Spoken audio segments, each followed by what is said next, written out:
God, should old acquaintance Beast forgot and never brought to mind.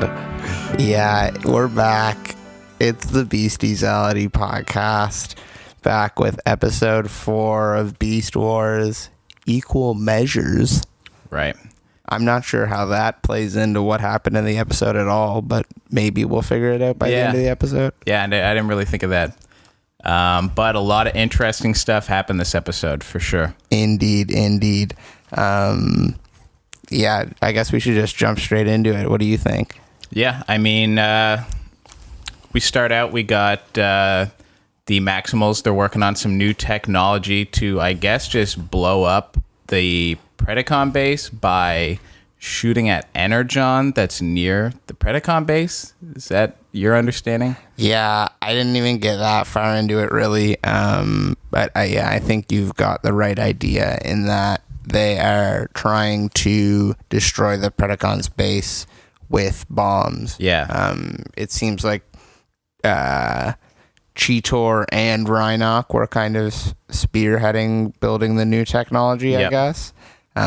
Which seems interesting that now also Cheetor is in a position of tech. It's not interesting, but like we were saying before, they kind of all make sense that they all kind of have like a technological. Yeah, it could be all of them. Maybe it's just Cheetor and Rhinox. But yeah, he showed a bit of knowledge this episode.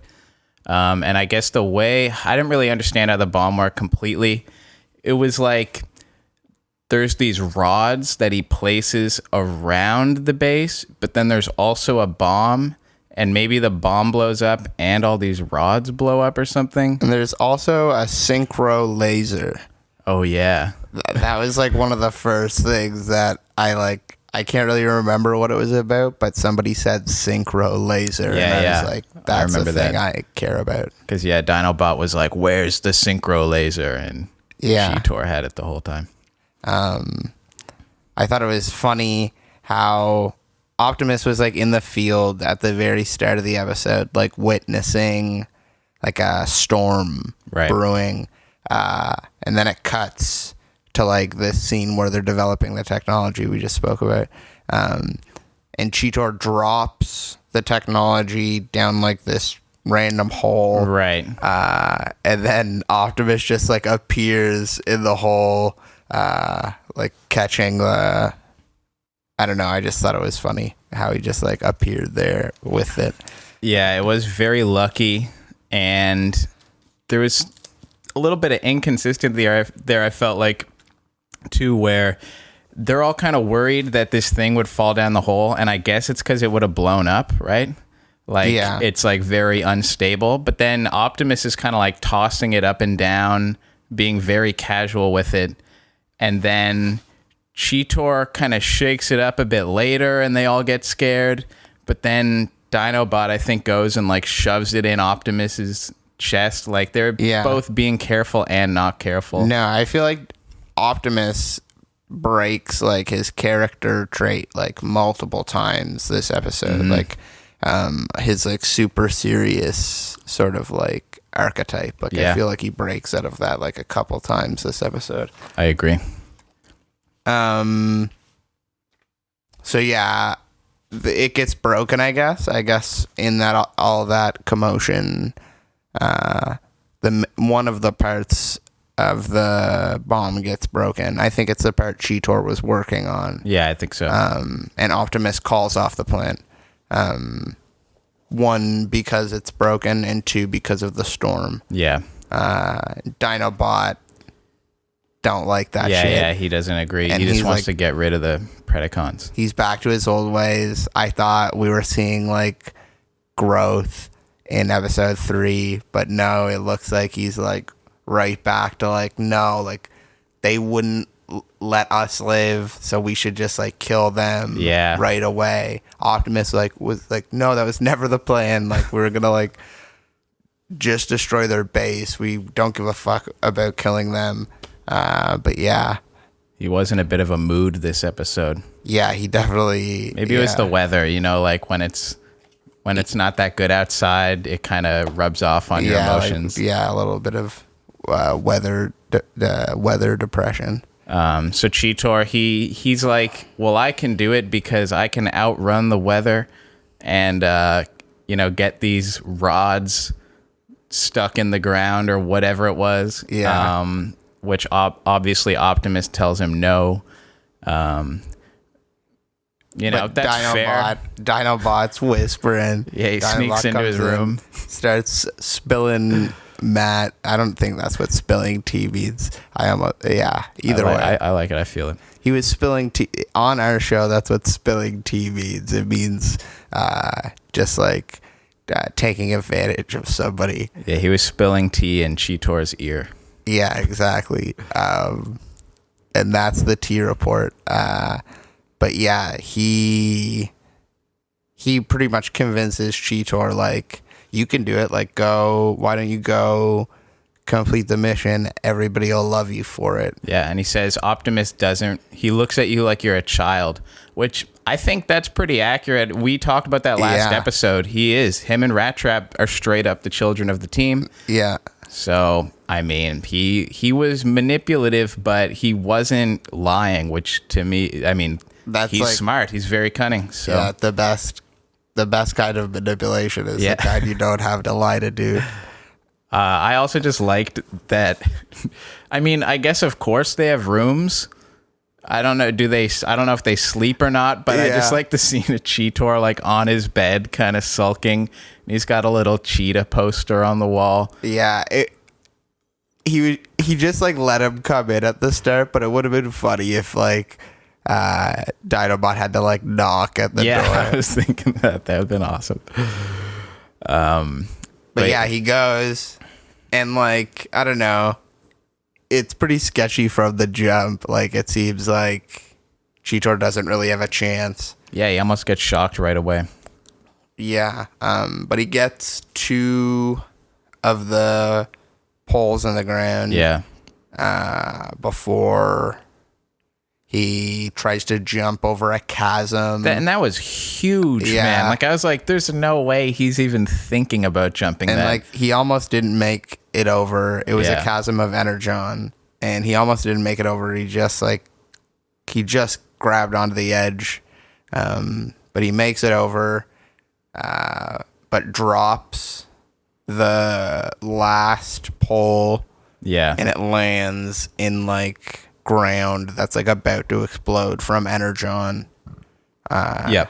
And he's like trying to like pull it out. Like, I don't know why it's necessary for him to take it out. I think it landed upside down. Like, I think the top of it was stuck in, and that's why it was blowing it apart. Interesting. I think. And so maybe so he's just trying to get it out so that it stops blowing the ground apart. I don't like. And then like something hitherto I would have assumed was unquestionably impossible in this universe. Like, if somebody asked me if this would happen, it teleports Cheetor. The Energon teleports Cheetor into the Predacon's base. Yeah, right as Pterosaur was playing on the computer. Yeah, exactly. Playing Minecraft. Yeah. Yeah, and Pterosaur is like not really too surprised. Is more like pleased. Yeah, he is very calm. Like, it's kind of well. Look who it is. He's calm until he has to transform, and then he goes into his like spaz voice again. Yeah.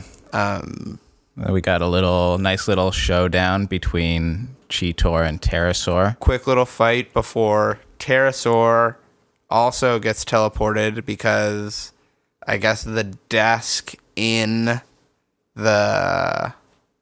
Yeah, and I think they were calling it a comlink, even though I think comlink was also like the field version of that. Right. Like where they can talk to that computer. Okay, so the comlink has been turned into a teleporter via Energon. So anything that touches it gets teleported.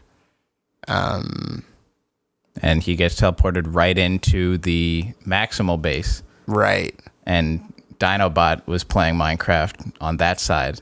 Exactly. And Dinobot had a a way bigger castle than Pterosaur. Yeah. But more importantly, Dinobot realized like what was happening with the transporter and realized he could use it to his own advantage and proposed a truce and an alliance between him and Pterosaur. Yeah, and that was actually next level because he didn't propose the alliance right away. He kind of planted the seed in Pterosaur and said, let's have a truce. And in his head, he's like, and then he's going to ask me for an alliance. I'll be slightly skeptical and then accept it, even though obviously I don't give a shit about Pterosaur. And, I mean, that's pretty much what happens. Yeah. Back at the Predacon space, Cheetor's still there, but who shows up? Waspinator and Skirpinaw. Right.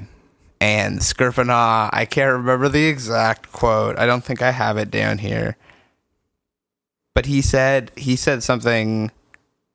Oh, so they start like chasing Cheetor, and Cheetor starts to get away. And when he goes into the tunnel or the vent or whatever. Yeah, like he jumps through that hole. And Waspinator says, "You gotta go tell Megatron that he got away." And Skirpinaw says, Skirpinaw says that to Waspinator. Yeah. And Waspinator says, "No, you do it. You're the second in command." And Skirpinaw is like, "So make it an order." Yeah. It's so goofy. I love it. I think he's like even though he's second in command, I have a feeling he is the youngest of all of the bots. And he's really? 12 years old. Yeah. Because, he has all these very childish traits. The way he said that. He definitely comes off like a bumbling man-child or something. Yeah. Very, as we were talking last episode, how he really kind of gives into authority very easily. Whereas pretty much everybody else on the show, Maximals included, just go behind their leader's back. It's like a constant theme. Is just like, well, I shouldn't be doing this, but I'm going to do it, even though it went bad last time I did this. Yeah, who is loyal at all? Rhinoc? Rhinoc appears loyal. He's the most so far. Trippy, yeah. Yeah, there's reasons to be skeptical of Rhinoc. Tarantulas and Waspinator, we haven't really seen any disloyalty. Tarantulas has his own base though. Yeah, but I mean, he has never gone behind Megatron. Maybe, but I don't think Megatron's privy to what Tarantulas is doing underground in his lair. He is very independent. Yeah. So who's the one guy who we don't know about, really? I mean, we've seen Pterosaur, but we haven't seen too much Pterosaur Megatron interaction, right? Or anything like that. Yeah, you're right. But this episode would make you think that he is loyal. He kind of does what he's supposed to do. Lay off the Minecraft, but other than that, you're doing good. I mean, it was a rainy day, so I think they just thought they could kind of mess around that day. They were like, yes, Minecraft. Yeah, even Predacons they got to take a break sometimes. So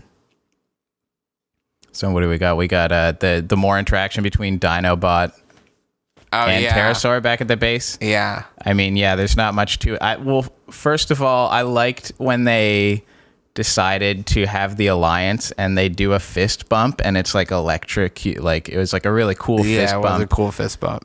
Even though it was a hollow one. Yeah. Yeah, and honestly, I don't think you were seeing fist bumps on TV that often back then. Even in live action, I think people were still doing high fives in the early 2000s. I don't even know the early 90s, mid 90s. I don't know if I've ever seen one before that. Maybe Beast Wars started the fist bump of all time. Yeah, it might have been the first fist bump I ever saw if I saw this when I was a kid. I think so. So basically, Dinobot gets the information from Pterosaur to figure out how to do the teleport. And then I don't know what this pod is. Maybe It's almost like what they would use to shoot. It's an escape pod because, or it's like a trash pod or something. Yeah, maybe trash pod. It's both of the bases are ships. Yeah, like they're spaceships. Yeah, so it's definitely like an ejector pod for like trash. Yeah, or like I forgot about that. Yeah, I think it's some kind of waste pod. And I love he pushes him into it, and then he has to kind of shove him in with his foot. Yeah, and I don't know. Yeah, it was. There's great. like a lot of jokes in this episode. Yeah, I was like more watching for plot points. Like I wasn't like copying down a lot of the jokes, but I do want to have like a little. I do have a segment planned for later. Oh, nice. So we'll get to that in a bit. Okay. And also with Dinobot betraying Pterosaur, he's also actively betraying the Maximals too, because he's not sharing this information with the Maximals. That Pterosaur was there? That Pterosaur was there. How he got the information, that Cheetor isn't like, you know what I mean, isn't lost. Oh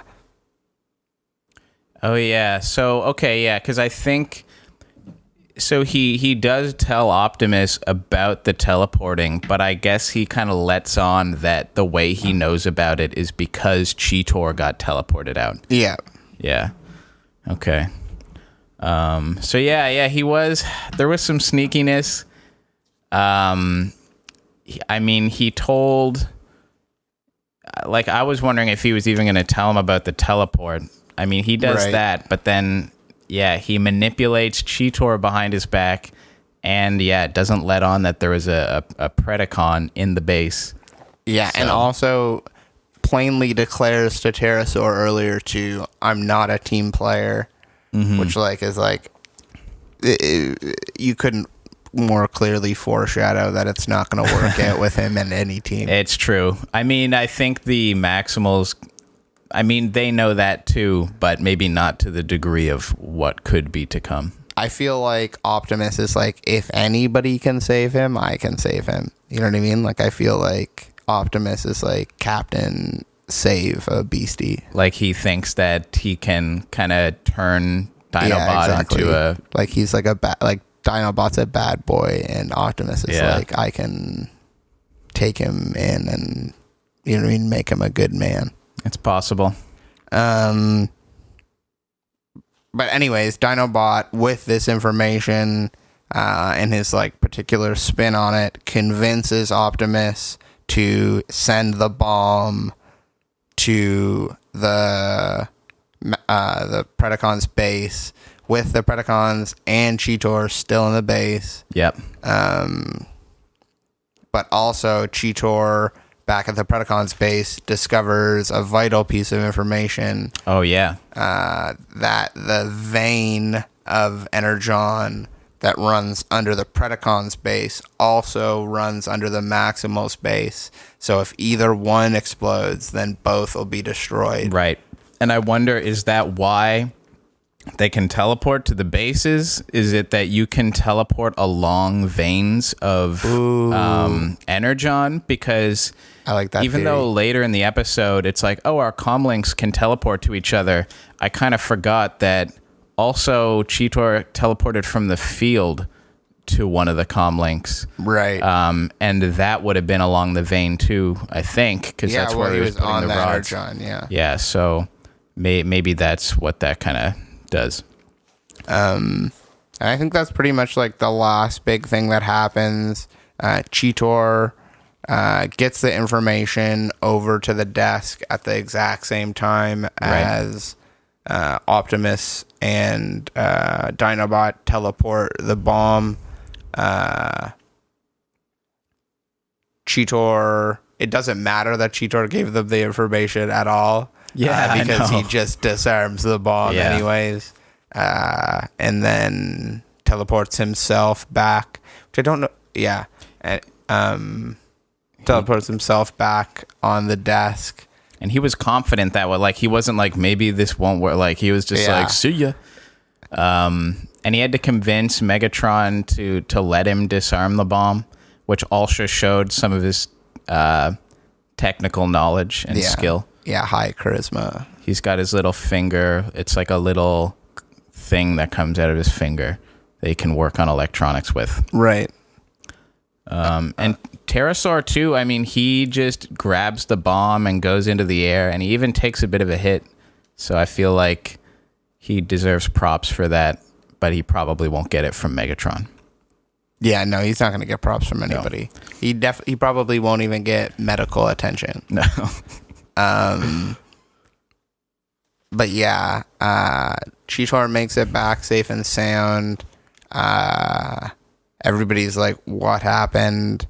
Cheetor explains himself, and then Optimus just starts fucking cracking up at the story. Yeah, he's just laughing his head off. Which I didn't understand at all. I was like, whoa, I really expected this to be another episode where like Optimus ends getting angry at the team. No, he really went with the flow. Yeah, he seemed even genuinely amused. Like, he wasn't just being chill about it. Like, he was like, ha ha ha. Like, oh, you guys are so silly. He showed some funny emotion this episode, too. I think it's when Dinobot proposes the idea to send the bomb over. He gives him this, like, look. This skeptical look. That was really like funny. I kind of want a picture of just that.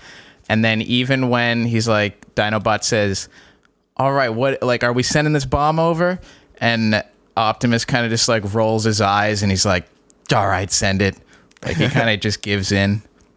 So yeah, I don't know. A lot of funny parts from everybody. Yeah, no, it was a very comical episode. So I've got two little segments. They're both mini segments that I want to do. And then we've got a segment at the end planned. The first segment is called, and I got a little voice I want to do for it, Cheetor or Cheater. Right.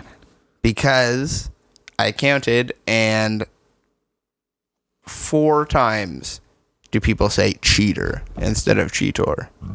2 times. Like other people? No, 2 times. Okay. Cheetor calls himself Cheater.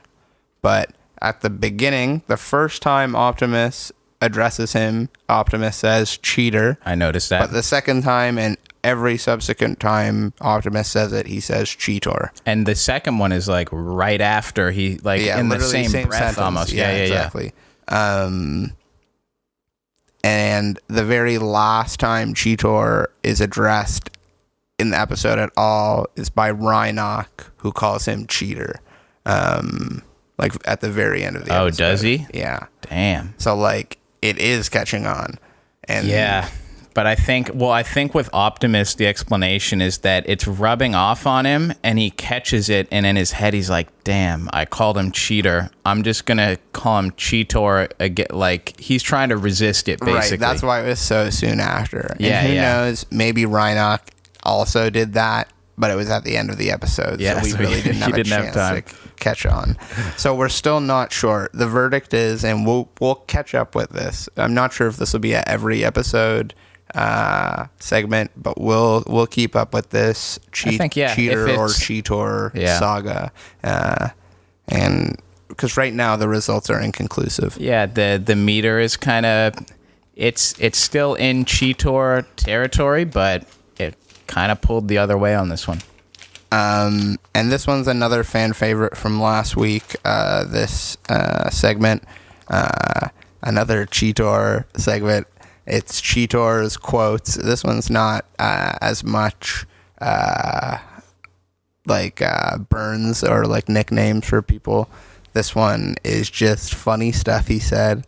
The first one, he called what was the laser called again? The actual name for it? The synchro laser, or what? If that's what he was, if that's what that was. Yeah, the synchro laser, and then he called it the big baboom. I thought the big babang. I think the big babang. Yeah. Okay, no, if that's what you got, I'd say you probably heard it right. We're just working on the big babang here, like. Yeah, it was so funny. When he gets teleported for the first time into the Predacon's base and sees Pterosaur, the first thing he says is, What's new, pussycat? And when he's escaping through the ventilation pipe and the bomb explodes behind him and he's running out and like gets like blown, like is running fast because of the explosion behind him, making him go faster, he goes, "Wow, bullet train." Oh yeah. I didn't really understand what that was. Yeah, I didn't really get it either, but it made me laugh so hard. And I know if I got super loud when I said bullet train, I apologize to our listeners. He probably wasn't too worried. He was just kind of trying stuff because there was nobody around in the vent. That's 100%. When he can kind of riff some new stuff. Yeah, for sure. He felt secure. Yeah. I liked how he also, when he's sitting on the desk after he teleports into the Predacon base and Pterosaur turns into bot form, he tries to maximize again, even though he's already maximized. And I thought that was pretty good. Yeah, he's like, Cheetor, maximize. Oh, yeah. I already did that. And it was cool, too, just as a side note, that he turned into beast mode to tackle Pterosaur, I think. And I think it's the first time somebody has opted to turn into beast mode to fight somebody who isn't in beast mode. Right. We've had beast versus beast, bot versus bot, but this is the first beast bot. Yeah. Battle. I think so. Beast bot battle. Okay. Interesting. So I guess we have one more regular segment to do, which would be the iShot Robot sponsored segment, MVB. Kevin, who is your most valuable beastie this week? Let me think. I mean, Cheetor did a good job this episode. For sure. Again, he shouldn't have disobeyed Optimus, but I mean, when he was battling Pterosaur, I mean, he was in the middle of the Predacon base and basically just was cool with it. Like, he didn't, I would have panicked for sure. Like, there's no way I'm going to get out of here. He just kind of instantly took it on. He jumps on this surfboard thing, I guess they used to get around the base, and surfboard. Just starts ripping around and finds stuff. Like, he really was good at thinking on his feet this episode, and he showed a lot of skill. So I think I'm giving it to Cheetor this episode. Then let no more be said. I'm not giving it to Dinobot. Has definitely lost some brownie points with me this week.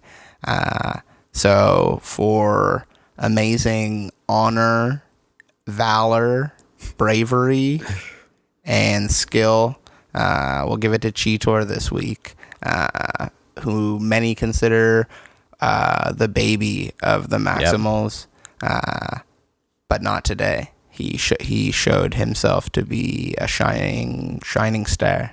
Exactly. And on top of that, he said probably his funniest material so far in this episode. Yeah, for sure. Yeah, I can definitely see the material building up.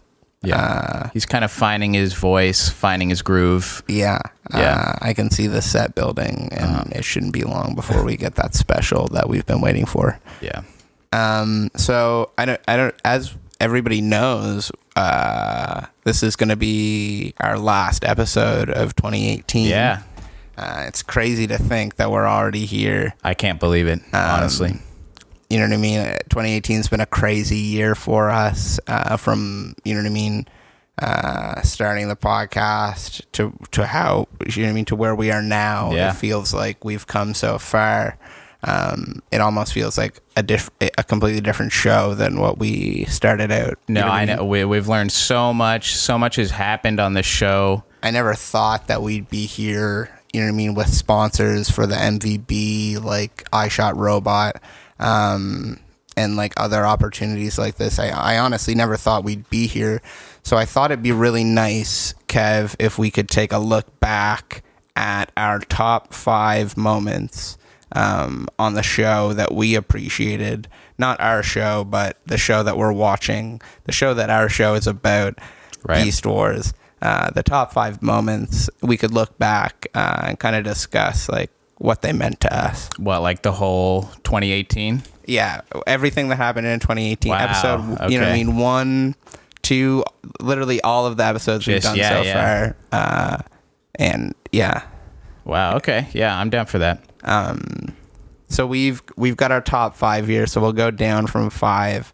Kev, how about I'll say what it is. I'll say what the moment is, but you have to say, starting at number 5, you have to announce the number. Okay. So I'll just start it right now. Yeah. All right. Starting at number 5. Number 5 is the Beasties finding out their new forms and their new teams. So this is when they first crash land. Right. They scan the environment. They take on their new animal forms, and they give themselves their new names. Yeah. I really liked that part. It really showed a comfort in their own skin that I immediately identified with, because I'm a person who's very comfortable in my own skin.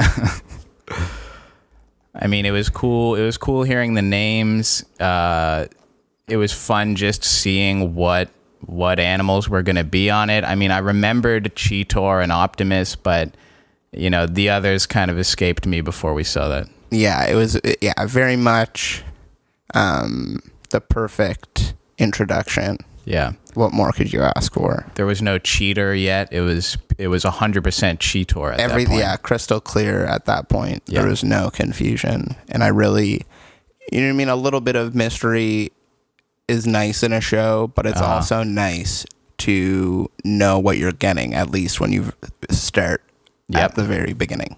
Everybody else's name kind of was confusing to me. I honestly didn't know anybody except for Cheetor. But considering he was the one who we were going to be confused a bit later in the show, it was nice that we could have a solid foundation. It's kind of funny how that worked out. All right, and coming in at number 4. Number 4, we have the Beast fight. So this was from episode 2. 2, man. Yeah, the end of episode 2. Episode 2. It feels like it was just like a week or 2 ago, but but wow, what a looking back, that might have been one of the craziest fights we saw. It might have been the coolest group battle that we saw in general. Just an absolute brawl.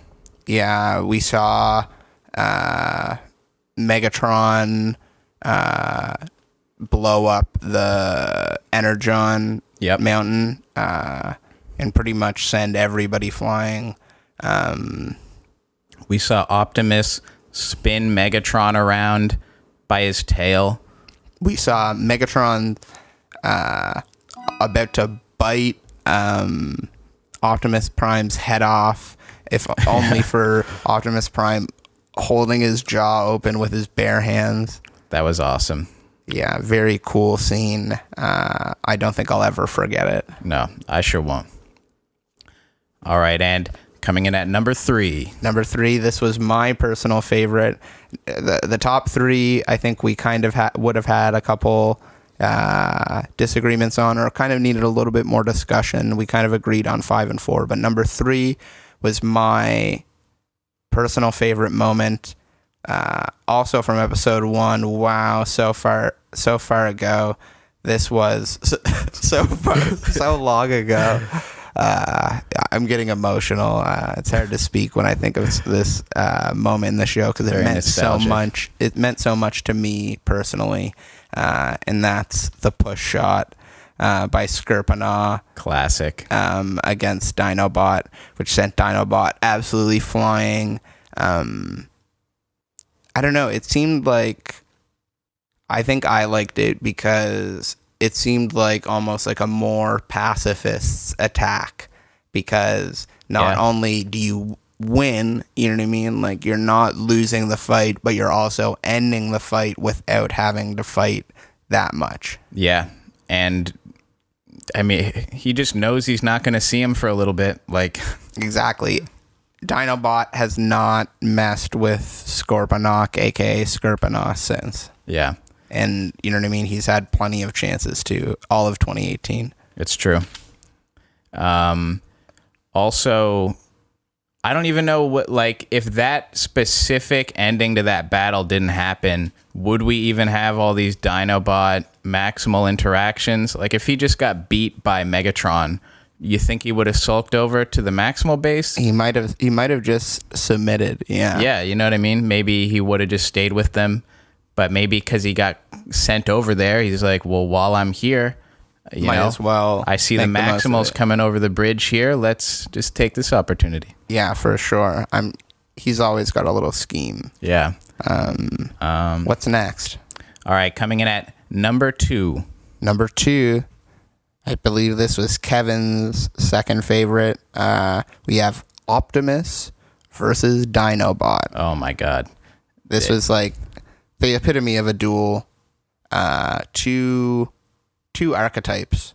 Yep. You know what I mean? Two absolute, you know what I mean, figures as far as this show goes. Somewhat cut from the same cloth. As gets revealed, they both fight for honor.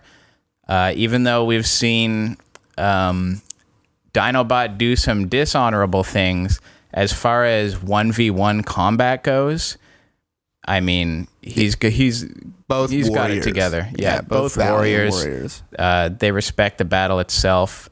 Dinobot even saving Optimus because Optimus had slipped and he didn't want to win the battle that way. Exactly. And ending in a truce and an alliance, which at least for a while, for all of 2018 until this episode, seemed like was going fine. I mean, he was just kind of one of the team. It was kind of understood that he's going to talk back to Optimus a bit, but he was just one of the boys. Yeah, exactly. Kind of brushed with Rat Trap for a bit, but yeah, who doesn't? Honestly, though? Yeah, exactly. That's expected. If you have a brain, you're gonna disagree with Rat Trap. Yeah. All right. Let's say this one together. All right. Coming in at number 1, Rhinox Evil Eyes. Oh man. If you guys knew this was coming. I think this is everybody's favorite part of 2018. At least everybody who's following along with us. I still think about it all the time. Like when I go to bed and when I wake up. In my dreams for sure. And it's crazy because we saw the evil look, and then for the rest of the year, there's been he hasn't really shown anything like that again. Yeah, exactly. It was a tiny glimpse, and it almost makes me feel like, am I projecting this onto Rhinox or something? Is Rhinox such a good guy that I can't accept how good of a guy he is, so I have to put this evil backstory behind him? I don't know. It's possible. But all I do know is that this clip, this part of the show, this scene permeated my mind from the point I saw it for the rest of 2018. From episode 3 throughout 2018, I did not stop thinking about Rhinox Evil Eyes. No, I've been watching him like a hawk. Yeah, exactly. Every time he blinks anything, I'm fixated on his face. Yeah. Let me see those eyes. Yeah. What are those eyes doing? Yeah, who knows? I'm really excited to see if anything comes of that in 2019, or maybe we were just dreaming. Maybe, yeah. We'll all see together. And we can't wait to share another great year with y'all here on the podcast. Thanks for listening. Absolutely. Happy New Year. Happy holidays. Yeah. Take care from the Beasties Boys. All right. Beasties, everybody.